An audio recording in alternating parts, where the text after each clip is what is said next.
Good morning. এই আবারও C বিচের সামনে চলে এসে বসে আছি আমি আর মা সকালবেলা মর্নিং ওয়াক করতে। টোনা হয়ে গেছে, এখন মর্নিং ওয়াক করে এই জায়গাটা বসে বসে আবার সমুদ্রকে আরও সুন্দর করে ফিল করছি। এটা হচ্ছে শঙ্করপুরের সমুদ্র। এই সমুদ্র সামনে দিয়ে উঠেই আমার হোমস্টেটা দেখা যাচ্ছে, যেটা দেখাচ্ছে আমার মেয়ে।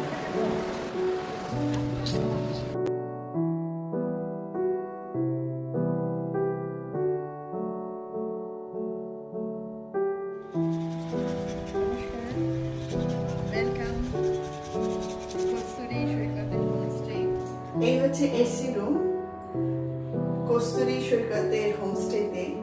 এটা AC room, 15x12 AC room. তার সঙ্গে সবকিছুই অ্যাটাচ আছে, যেখানে আপনি ইনক্লুডিং পাবেন ওয়ার্ড্রব,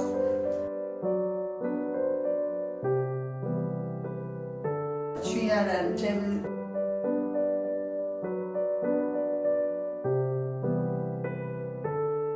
এবং অ্যাটাচ বাথরুম।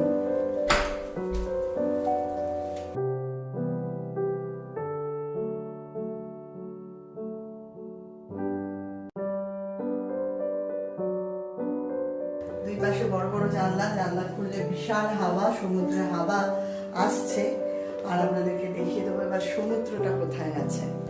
সামনে সমুদ্র, এই হচ্ছে রুম, আপনাদের এসি রুম কস্তুরী সৈকতের হোমস্টেতে। আর নন এসি রুমও আছে, এসি বন্ধ করে দিলেই নন এসি হয়ে যাবে। তাছাড়া দুটি নন এসি রুম আমি রেখেছি। আসুন।